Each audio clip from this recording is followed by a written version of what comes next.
Bad spirits. My friend is in a long-distance relationship with a girl named Anne, who lives in Hong Kong. Recently, he was on the phone with her, and he heard a story that creeped me right out. The day before, she had taken a phone call from a man who said he was a friend of her father's and wished to speak with him. Her father was not home at that time, so she took down his name and the number on the call display and said she would give him the message as soon as possible. It slipped Anne's mind until she was sitting at the dining table with her parents. When she told them the name and phone number, both her parents looked at each other strangely. Her father asked if she was certain that this person called and left this number. She confirmed that it was, and asked why they were acting so unusually. Her mother told her that this friend of her father's had passed away half a year ago, and his number, this number, had been disconnected shortly after.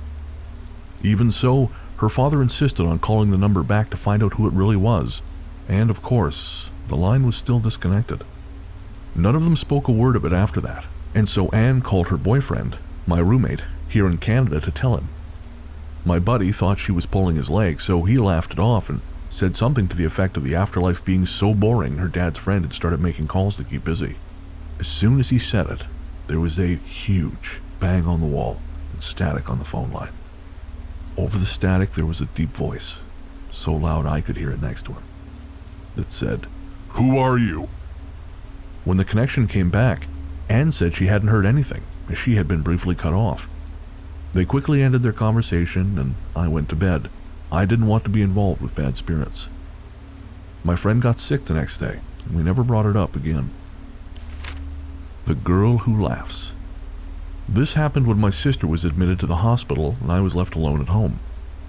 It was my first time being alone for the night in the house. My parents had to accompany my sister to the hospital, but they didn't want me to go with them because I had exams the following day. My night in the house was okay, except for the fact that I kept worrying about my sister. That, and when you're alone in the night, you can't help your mind getting away from you. It didn't help that way back, when we still had our maid, she told me that during the wee hours of the morning, someone would twist the knob of her room, now my room, like they were trying to get in. Because of this, she always kept the door locked.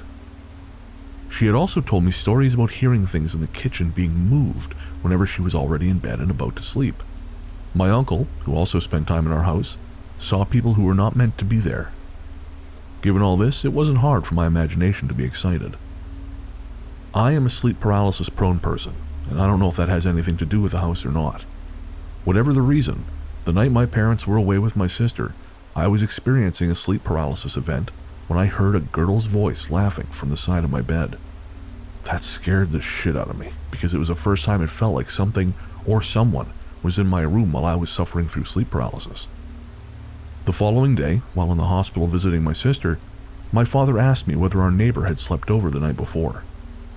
When I told him that I managed to be home by myself, he became confused and said that when he had called earlier, I answered my phone but never spoke, and he heard a girl laughing in the background. He had assumed I had answered by mistake and that the laughing girl was our neighbor.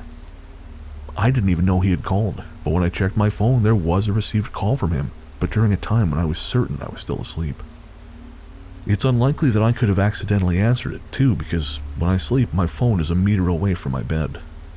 My dad, realizing that I really had been home alone, accompanied me home afterwards. He and my mom decided it was better off I wasn't left by myself. 5 essays. My father's office has always felt off. It smells weird, has varying temperatures, and is just overall a weird place to be. But it's also a quiet place to work, and one day I was home alone, working on 5 essays I needed to finish by the end of the day. Oh, college. I was just about finished my analysis of Paul Revere's account of the Boston Massacre when the home phone rang. It was a bit of a shock as I thought it was Dad, but the caller ID said Mom, so I picked it up. Mom said hello, we exchanged pleasantries, and then, out of the blue, she asked me to go to the garage. I was a little confused, because we never went into the garage for anything except storage, but I stood and was about to comply when the call cut out before Mom could tell me what I was going into the garage for. I don't know exactly why, but I freaked out, ran upstairs and into my bed because I felt safe there. Once under the covers, common sense took back over, and it occurred to me that maybe Mom's phone had just died during the call.